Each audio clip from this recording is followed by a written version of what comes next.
நல்ல லீடர்ஸுடைய ப்ரீச்சர்ஸ் எல்லாம் பேசும்போது, ஜெபம் நடத்தும் போது கையை உயர்த்தி ஜெபம் பண்ணுங்க, கையை உயர்த்துங்க, நடு இரவில் உங்க கைகள் தளராமல் இருக்கட்டும் அப்படின்னு பேசுறாங்களே. What is the meaning?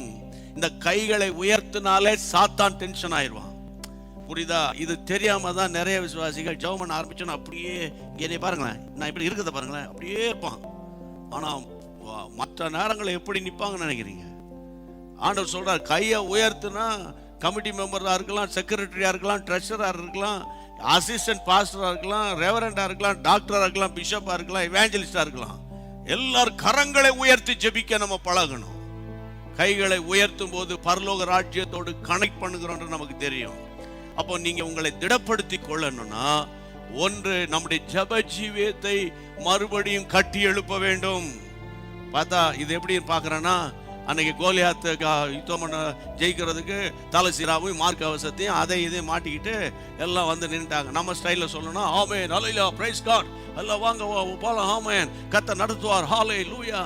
ஆமா, கோலியாத்து ஒரு சத்தம் போட்டான், அட்ரஸே இல்லை. கோலியாத்து ஒரு சத்தம் போட்டான், அட்ரஸே இல்லை. அவன் வெளியே பார்க்கறதுக்கு குட் சோல்ஜரு. கோலியாத்தை வந்து நிறுத்தினா தான் குட்டா பேடான்னு தெரியுது இன்னைக்கு. அப்போ தேவனுடைய பிள்ளைகளே, ஆனா தாவீதுக்கு அந்த சத்தம் பெருசாவே இல்லை. இத்தனைக்கு அவன் கையில மார்க் அவசரம் இல்லை, பட்டயம் கிடையாது, ஒண்ணும் கிடையாது. ஆனா அந்த சத்தம் வந்து அவனுக்கு பெருசா தெரியல.